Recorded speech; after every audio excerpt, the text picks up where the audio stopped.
नमस्कार.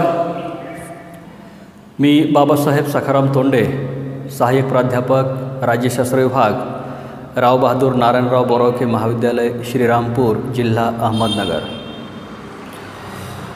मित्रांनो, MA द्वितीय वर्षाच्या तिसऱ्या सेमिस्टरमध्ये कंपल्सरी असलेला जो पेपर आहे, ज्याचं नाव जागतिक राजकारण एक नवसंरचना असा आहे, या पेपरविषयी आपण बोलत आहोत किंवा या पेपरमधील काही घटकांविषयी आपण चर्चा करत आहोत. मित्रांनो, या पेपरमध्ये जे आंतरराष्ट्रीय राजकारणाला अनुसरून जी प्रकरणांची मांडणी केलेली आहे, त्यातलं पहिलं प्रकरण जे आहे ते परराष्ट्र धोरण या नावाचं प्रकरण आहे. परराष्ट्र धोरण. आता आपण पाहतो की राज्यशास्त्र म्हटल्यानंतर राष्ट्रांतर्गत राजकारण, आंतरराष्ट्रीय स्तरावरचं राजकारण, राष्ट्रातील संबंध, राष्ट्राच्या अंतर्गत असलेला राज्यांमधील संबंध, म्हणजे अशा अनेक पातळीवर आपल्याला याचा अभ्यास करावा लागतो. आता इथं या पेपरचं नाव आंतरराष्ट्रीय राजकारण असल्यामुळं साहजिकच आपल्या देशातल्या राजकारणाविषयी तर काही विशेष देणं घेणं नाही आहे. आपण जे पाहतोय ते काय, आंतरराष्ट्रीय स्तरावर वेगवेगळी राज्य कशा पद्धतीने एकमेकांशी व्यवहार करतात, त्या पद्धतीने आपण या पेपरचा अभ्यास करतो. आता या प्रकरणामध्ये किंवा या पेपरमधलं हे पहिलं प्रकरण परराष्ट्र धोरण या नावाने ओळखलं जातं आणि त्यावर आपण चर्चा करत असताना पहिल्यांदा आपल्या ही संकल्पना समजून घ्यायची आहे. परराष्ट्र धोरण आपण कशाला म्हणतो, परराष्ट्र धोरणाची गरज किंवा आवश्यकता कशी आहे, परराष्ट्र धोरणाचा फायदा आत्तापर्यंत वेगवेगळ्या राष्ट्रांना कसा झालेला आहे, म्हणजे या दृष्टिकोनातून आपण जेव्हा यावर विचार करायला लागणार तेव्हा परराष्ट्र धोरण ही किती गरजेची गोष्ट आहे किंवा तो कसा एक अत्यावश्यक भाग आहे आंतरराष्ट्रीय राजकारणातला, हे आपल्या लक्षात येईल. म्हणजे परराष्ट्र धोरणाशिवाय कुठलंही राष्ट्र आंतरराष्ट्रीय स्तरावर कुठल्याही राष्ट्राशी कसलाही संपर्क साधू शकत नाही किंवा यापेक्षा असं म्हणता येईल की व्यवहार करू शकत नाही. म्हणजे परराष्ट्र धोरण ही संकल्पना समजून घेताना पहिल्यांदा तुम्हाला विचार करावा लागेल की परराष्ट्र धोरण हे नेमकं असतं काय. तर परराष्ट्र धोरण म्हणजे काय असतं, एखाद्या राष्ट्राने स्वीकारलेले विशिष्ट पद्धतीचे ते विचार असतात. म्हणजे जेव्हा आपण परराष्ट्र धोरणाच्या विविध कृतींचा किंवा तुम्ही असं म्हणा की जेव्हा परराष्ट्र धोरण म्हणजे नेमकं काय असतं यावर जेव्हा विचार करतात तेव्हा अशी एक गोष्ट, ही कृती म्हणजे परराष्ट्र धोरण असं आहे का, नाही आहे. खूप गोष्टी त्यामध्ये. म्हणजे एखाद्या राष्ट्राने आंतरराष्ट्रीय स्तरावर व्यवहार करत असताना जी विचारसरणी किंवा विचारधारा अंगीकारली आहे तो परराष्ट्र धोरणाचा भाग असतो. एखाद्या राष्ट्राने इतर राष्ट्रांशी स्वीकारलेली जी तत्त्वे आहेत, इतर राष्ट्रांसोबत किंवा इतर राष्ट्रांविषयी स्वीकारलेली जी तत्त्वे आहेत तो परराष्ट्र धोरणाचा भाग असतो. किंवा एखादं राष्ट्र आंतरराष्ट्रीय स्तरावर काही राष्ट्रांबद्दल किंवा एखाद्या राष्ट्रांबद्दल जी भूमिका घेते ती भूमिका म्हणजे त्या राष्ट्राचं परराष्ट्र धोरण असतं. म्हणजे विशिष्ट विचार आहेत, विशिष्ट भूमिका आहेत, विशिष्ट प्रकारचे विशिष्ट आंतरराष्ट्रीय स्तरावर घडणाऱ्या घडामोडीला दिलेला त्या राष्ट्रांनी दिलेला प्रतिसाद आहे. तर अशा सर्व गोष्टींचा एकंदरीत समुच्चय म्हणा किंवा ह्या सर्व गोष्टींना एकत्रितपणे तुम्ही परराष्ट्र धोरण म्हणू शकता. म्हणजे परराष्ट्र धोरणामध्ये एका राष्ट्राचा दुसऱ्या राष्ट्राशी जो व्यवहार असतो त्या व्यवहाराचा अभ्यास करत असताना फक्त एखादा करार किंवा एखाद्या दोन राष्ट्रप्रमुखांच्या मुलाखती म्हणा किंवा भेटी म्हणा किंवा त्यातून एखादा निर्माण होणारा करार एवढ्या पुरत्याच ही गोष्ट नाही, तर त्या प्रत्येक राष्ट्राने आंतरराष्ट्रीय स्तरावर धारण केलेली एक भूमिका आहे, धारण केलेले विचार आहेत, धारण केलेली विशिष्ट तत्त्वे आहेत किंवा अनेक घडामोडींचा किंवा कृतींचा तो एक संच आहे. याला आपण काय म्हणतो, याला आपण परराष्ट्र धोरण म्हणतो. आणि हे परराष्ट्र धोरण एवढं आवश्यक आहे की एखाद्या राष्ट्राकडे विशिष्ट प्रकारचे विचार नाहीत किंवा विशिष्ट प्रकारची कृती नाही, एखाद्या घडामोडीबद्दल भूमिका नाही आहे, तर ते राष्ट्र आंतरराष्ट्रीय स्तरावर अशी खास किंवा अशी वेगळी अशी भूमिका मांडू शकत नाही. म्हणजे तुम्ही बघा की धोरण काहीच ठरलेलं नाही आहे. म्हणजे ती व्यक्ती असेल, राष्ट्र असेल किंवा संस्था असेल, काही असेल, जर आपला उद्देश निश्चित नसेल, आपलं ध्येय निश्चित नसेल, आपल्याला काय करायचं आहे हे माहीत नसेल, तर तुम्ही केलेला व्यवहार किंवा तुम्ही केलेली एखादी गोष्ट म्हणजे ती काय असेल, ती गोष्ट तुमची नियोजन शून्य असेल. नियोजन शून्य म्हणजे एखादी कृती किंवा एखादी तुमची भूमिका ही तुम्ही स्वीकारलेल्या तत्वाला अनुसरून असते. म्हणजे ज्यावेळेस समजा की भारत जेव्हा एखाद्या राष्ट्रीय किंवा आंतरराष्ट्रीय घडामोडीबद्दल जागतिक स्तरावर किंवा जागतिक व्यासपीठावरून एखादं विधान करत असतो, तेव्हा भारताने स्वीकारलेल्या त्या भूमिकेचा किंवा भारताने स्वीकारलेल्या त्या तत्वांचा तो परिणाम असतो किंवा त्या तत्वांना अनुसरून दिलेली ती प्रतिक्रिया असते. म्हणजे सहजपणे आपल्या परराष्ट्र मंत्र्याला किंवा आपल्या राष्ट्रप्रमुखांना काहीतरी वाटलं आणि ते आंतरराष्ट्रीय स्तरावर त्यांनी ते विधान केलं नाही आहे. म्हणजे मुळात ह्या राष्ट्रांनी स्वीकारलेली जी तत्वे आहेत, ह्या राष्ट्रांची जी दीर्घकालीन ध्येय आहेत, यांची जी विचारसरणी आहे, त्याला अनुसरूनच आंतरराष्ट्रीय स्तरावर भूमिका घ्याव्या लागतात. आणि एखाद्या राष्ट्राने स्वीकारलेली तत्वे, त्यांची विचारसरणी ही वेगळी आणि आंतरराष्ट्रीय स्तरावरची त्यांची भूमिका वेगळी असेल, तर त्यामध्ये एक अंतर्गत संघर्ष किंवा आंतरराष्ट्रीय स्तरावर त्या राष्ट्रांची प्रतिमा थोडी मलिन होण्यास अशा गोष्टी किंवा मलिन होण्याची शक्यता असते असं आपण म्हणू शकतो. म्हणजे परराष्ट्र धोरणामध्ये विशिष्ट विचार असतात, विशिष्ट तत्वे असतात, वेगवेगळ्या कृती असतात, वेगवेगळ्या घटनांविषयी घेतली त्या राष्ट्रांची भूमिका असते आणि यांचा एकंदरीत जो संच होतो किंवा एकंदरीत ह्या सर्व गोष्टींना मिळून आपण त्या राष्ट्राचं ते परराष्ट्र धोरण असं म्हणू शकतो. दुसरी गोष्ट काय आहे, शब्दशः ही परराष्ट्र धोरण ही कृती काय आहे, नेमकं हे प्रकार काय आहे असं जेव्हा म्हणतो तेव्हा आपण सहजपणे म्हणू शकतो परराष्ट्र धोरण म्हणजे एका राष्ट्राने दुसऱ्या राष्ट्राशी केलेला व्यवहार होय किंवा एका राष्ट्राने इतर राष्ट्रांशी प्रस्थापित केलेला व्यवहार होय. आता या व्यवहाराच्या मागचा उद्देश काय आहे? साधी गोष्ट आहे. एक राष्ट्र दुसऱ्या राष्ट्राच्या जेव्हा संपर्कात येतं, एक राष्ट्र दुसऱ्या राष्ट्रांसोबत जेव्हा अनेक गोष्टींबद्दल व्यवहार करार करत असतं, तर त्यामागचा स्पष्ट उद्देश असा असतो की त्या राष्ट्राला आपल्या स्वतःच्या विकासासाठी इतर राष्ट्रांची आवश्यकता असते. आपल्या स्वतःच्या विकासासाठी इतर राष्ट्राकडून काही गोष्टींची आयात करायची आहे. त्या गोष्टी म्हणजे फक्त वस्तू ह्या स्वरूपामध्ये असतील का? नाही. ते तंत्रज्ञान असेल, ती संस्कृती असेल, ते शैक्षणिक गोष्टी असतील, कुठल्याही गोष्टी असतील.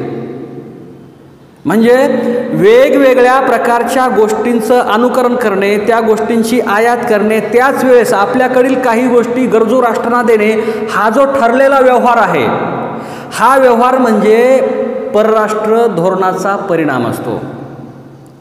आणि हे सर्व व्यवहार करत असताना प्रत्येक राष्ट्राला एक स्वतःची निश्चित भूमिका वठवावी लागते. आपण पाहतोय प्रत्येक राष्ट्राच्या आंतरराष्ट्रीय सर्व ओळखी असतात. प्रत्येक राष्ट्राचा आंतरराष्ट्रीय असा स्वभाव निर्धारित झालेला असतो. भारत अलिप्ततावादी राष्ट्र आहे, भारत शांतताप्रिय राष्ट्र आहे, भारत युद्धाला विरोध करणारं राष्ट्र आहे, भारत दहशतवादाचा विरोध करणारं राष्ट्र आहे. म्हणजे ही काय झाली? ही भारताची ओळख झाली. अशा विविध राष्ट्रांच्या विविध ओळखी आंतरराष्ट्रीय स्तरावर तुम्हाला दिसून येतील आणि प्रत्येक राष्ट्र आपली ओळख स्वतंत्रपणे जपण्याचा प्रयत्न करत असतात. आणि त्यामुळे ह्या परराष्ट्र धोरणाची भूमिका ही प्रत्येक राष्ट्राच्या विकासासाठी, राष्ट्रातील सहकार्य प्रस्थापित करण्यासाठी अत्यंत महत्त्वाची ठरते. म्हणजे परराष्ट्र धोरण हे आवश्यक आहे. परराष्ट्र धोरण म्हणजे प्रत्येक राष्ट्राने स्वीकारलेला तो एक विचारांचा संच आहे, तत्वांचा संच आहे. आणि परराष्ट्र धोरण म्हणजे एका राष्ट्राने दुसऱ्या राष्ट्रासोबत केलेला व्यवहार आहे. आता इथे एक साधी गोष्ट लक्षात घ्या, का परराष्ट्र धोरणाची आवश्यकता का आहे? साधा नियम बघा. आपल्या राज्यशास्त्राचे जनक ॲरिस्टॉटल ते एक विधान करतात, जगप्रसिद्ध किंवा सर्व स्तरावर प्रसिद्ध असलेलं विधान. ते काय म्हणतात? ॲरिस्टॉटल म्हणतात, मनुष्य हा सामाजिक प्राणी आहे. ठीक आहे, अत्यंत सोपं साधं विधान, परंतु अत्यंत अर्थगर्भी ज्याला आपण म्हणतो असं विधान. मनुष्य हा सामाजिक प्राणी आहे. याचा अर्थ असा की कोणताही मनुष्य समाजाशिवाय अस्तित्वात राहू शकत नाही.